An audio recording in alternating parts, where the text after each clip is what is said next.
We have our final look at Sean Diddy Combs for 2024. It's been a whirlwind of allegations, legal drama, and controversy. And even as the year wraps up, the headlines just keep coming in. So let's dive into the latest developments in what has been a relentless saga for the former, I should say, hip hop mogul. First up, a story that sounds like a straight out of a movie.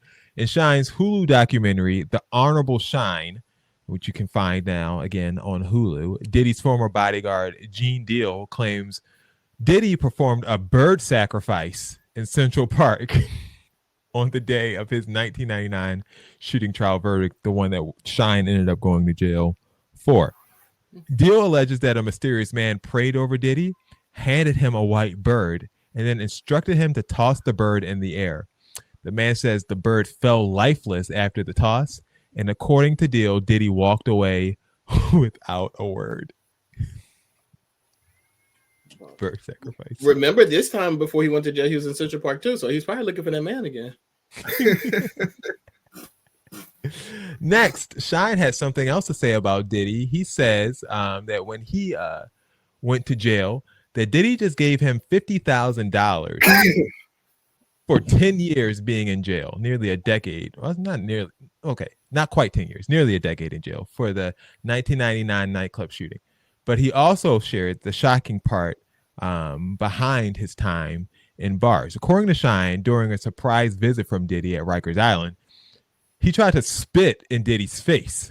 Shyne said the visit was unexpected and his resentment towards Diddy had reached a boiling point because Diddy basically threw him under the bus in the trial. Fast forward to 2012, after Shyne was relieved, he expected a significant payday considering the role he played in protecting Diddy's career during the trial. Instead, Shyne says he got what felt like a slap in the face in just $50,000. And finally, Diddy's most pressing legal challenge at the moment, his ongoing federal trial. Prosecutors are now accusing him of tampering with the jury from behind bars. Allegedly, Diddy has used unauthorized phone calls, social media campaigns, and even intimidation tactics to sway public perception and to silence his witnesses. Federal prosecutors say that Diddy's carefully orchestrated PR moves, including a campaign around his birthday, were designed to influence jurors. Meanwhile, allegations of blackmail against potential witnesses add another layer of drama to the case. So as we wrap up the year, I guess I have to ask, are these tactics any more damaging to Diddy's legacy? And is his legacy beyond repair at this point? Or is this just a celebrity using his resources, including commissary, to get people to do what he needs to get done? Yeah, of course, Diddy going to use any tactic he can, man. His life on the line, and of course, if I was Shyne, I'd be mad too if you break that $50,000 down over 10 years. He just paid his commissary. He just put money on his books. That's why Shyne's so mad. He just made sure he had plenty of toilet paper and toothpaste. That's all. So I'd be upset with that too. And of Dex, course, do you think the Shyne comment?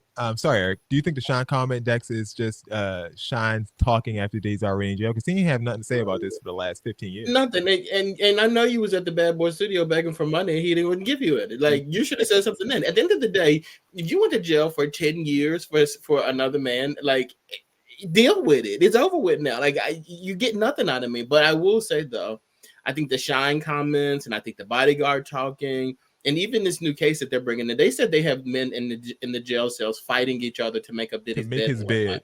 Yeah, and like giving him their phone cards or whatever so that he can make calls. So like you're not even calling your mom or your baby mama or whatever because you letting Diddy call and try to get himself out of jail. Like, are y'all crazy?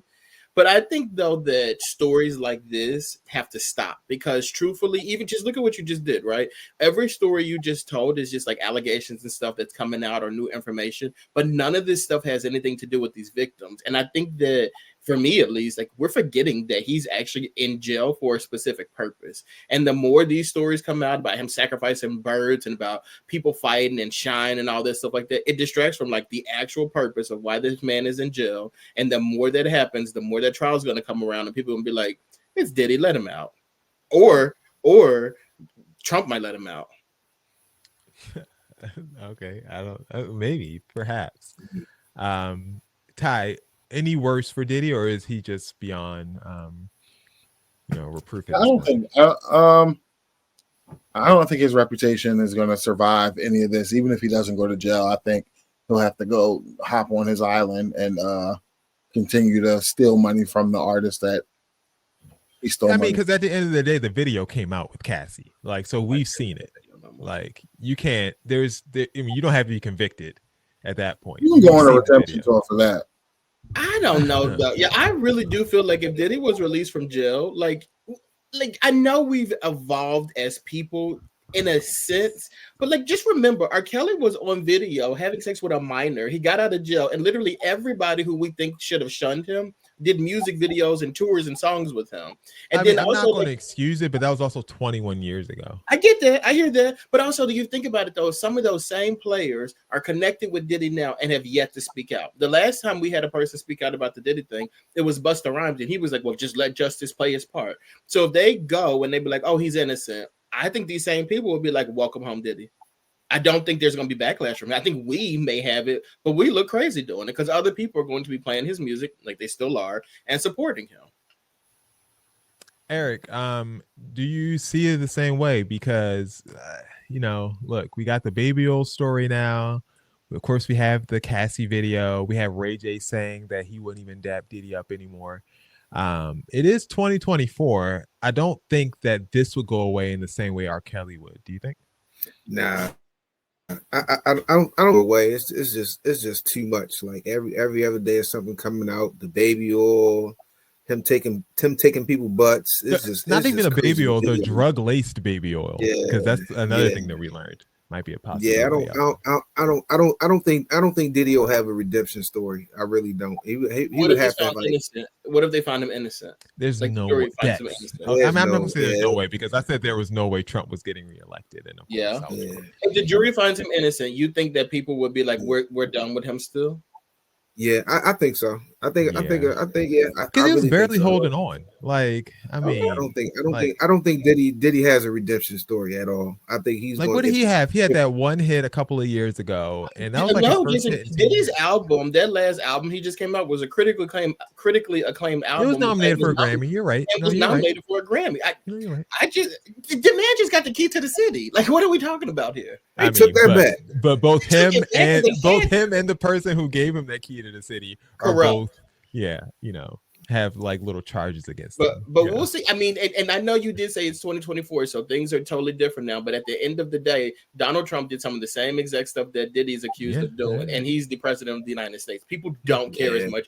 The moral compass in this country is. But Donald Trump ain't a black man. Exactly.